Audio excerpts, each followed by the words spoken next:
જગત જમાદાર અમેરિકાએ આજે આઝાદીના 250 વર્ષ પૂરા થવા પર એક ભવ્ય ઉજવણી કરી છે। આ એ જ અમેરિકા છે જેણે પોતાના ઇન્ફ્રાસ્ટ્રક્ચર થકી અદ્ભુત આર્થિક વિકાસ કર્યો છે। આ એ જ અમેરિકા છે જેણે પોતાની લશ્કરી તાકાત થકી સમગ્ર વિશ્વમાં એક એવી સેના બનાવી છે જે દુનિયાના કોઈ પણ ખૂણે આક્રમણ કરવા સક્ષમ છે। આ એ જ અમેરિકા છે જેનું ચલણ ડોલર સમગ્ર વિશ્વમાં બીજા તમામ દેશોના ચલણ કરતાં સૌથી વધારે પ્રભાવ ધરાવે છે। આવો જાણીએ સમાચાર વિસ્તારથી। નમસ્કાર, જમાવટ સાથે હું છું પાર્થ।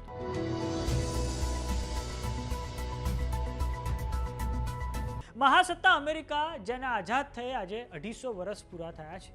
આ પ્રસંગે અમેરિકામાં ભવ્ય ઉજવણી ચાલી રહી છે। ઉજવણીના ભાગરૂપે વોશિંગ્ટન ડીસીના નેશનલ મોલમાં દેશના ઇતિહાસનો સૌથી મોટો ફટાકડાનો શો શરૂ થયો છે। મધ્યરાત્રિ પછી આકાશ લાલ, સફેદ અને વાદળી રંગની આતશબાજીથી ઝળહળી ઉઠ્યું હતું।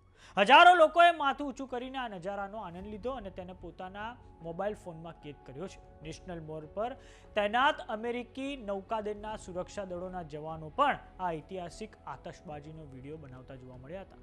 વ્હાઇટ હાઉસે આ આતશબાજીને અમેરિકાના ઇતિહાસનો સૌથી મોટો સ્વતંત્રતા દિવસનો ફાયરવર્ક શો ગણાવ્યો છે। ઉજવણી દરમિયાન અમેરિકાના પ્રમુખ ડોનાલ્ડ ટ્રમ્પની હવે પ્રતિક્રિયા પણ સામે આવી છે। આવો સાંભળીએ તેમણે શું કહ્યું છે। One of my very brilliant people backstage said, "Don't worry about it, sir. We can do it maybe next week." I said, "It doesn't work next week. This is the big day. We want July 4th. We're not looking for July something else. Because this is the 250th anniversary of the Declaration of Independence. Nothing like it." આ અમેરિકાને ઉજવણીમાં પણ હવે આડે ગરમીનો કહેર નડ્યો છે। Washington ડીસીમાં સ્વતંત્રતાના દિવસે તાપમાન 45 ડિગ્રી સેલ્સિયસ રહ્યું છે। વોશિંગ્ટનમાં 22 સ્થળો પર આ વિક્રમી તાપમાન નોંધાયું હતું। ન્યુયોર્ક સિટીમાં પણ શુક્રવારે તાપમાન 105 ડિગ્રી ફેરનહીટ નોંધાયું હતું, પરંતુ લોકોને 115 ડિગ્રી ફેરનહીટ જેટલી ગરમી અનુભવાઈ હતી। વોશિંગ્ટન ડીસીમાં ગરમીના કારણે અનેક સ્થળો પર આ સ્વતંત્રતા દિવસની ઉજવણી રદ કરી દેવાઈ છે। તો વાત કરીએ અમેરિકાની, તો અમેરિકાએ તેના ઇતિહાસમાં છેલ્લા 75 વર્ષમાં અનેક દેશો પર આક્રમણ કરેલા છે। એ વિયેતનામ હોય, ઈરાક હોય, અફઘાનિસ્તાન હોય અને આ પછી તાજેતરમાં ફેબ્રુઆરીની 28 તારીખે ઈરાન પર તેણે કરેલી એર સ્ટ્રાઇક હોય। પરંતુ આપણે એ પણ જણાવી દઈએ કે અમેરિકાના હાલના પ્રમુખ ડોનાલ્ડ ટ્રમ્પ તેઓ અમેરિકાના ઇતિહાસમાં સૌથી અવિશ્વસનીય રાષ્ટ્રપ્રમુખ બનીને ઉભર્યા છે। કેમ કે ડોનાલ્ડ ટ્રમ્પ ઘડીકમાં કંઈક કહે છે અને ઘડીકમાં તેઓ પોતે જ બીજું કંઈક કરતા હોય છે।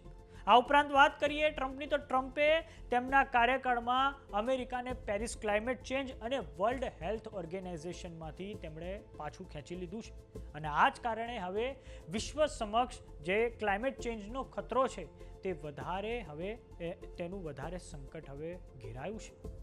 તો જોવાનું એ રહે છે કે શું આવનારા 50 વર્ષો સુધી અમેરિકા તેની આ પ્રગતિ જાળવી રાખે છે કે કેમ।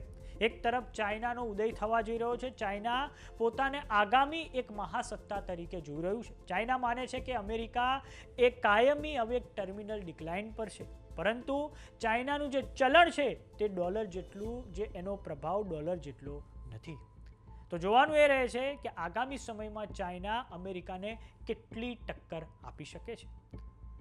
તો સમાચારોમાં અત્યારે બસ આટલું। જોતા રહો જમાવટ। જો તમે અમને યુટ્યુબ પર જોઈ રહ્યા તો સબસ્ક્રાઇબ કરો, જો તમે અમને ફેસબુક પર જોઈ રહ્યા તો ફોલો કરો, વોટ્સએપ ચેનલને જોઈન કરવાનું ન ભૂલતા। નમસ્કાર।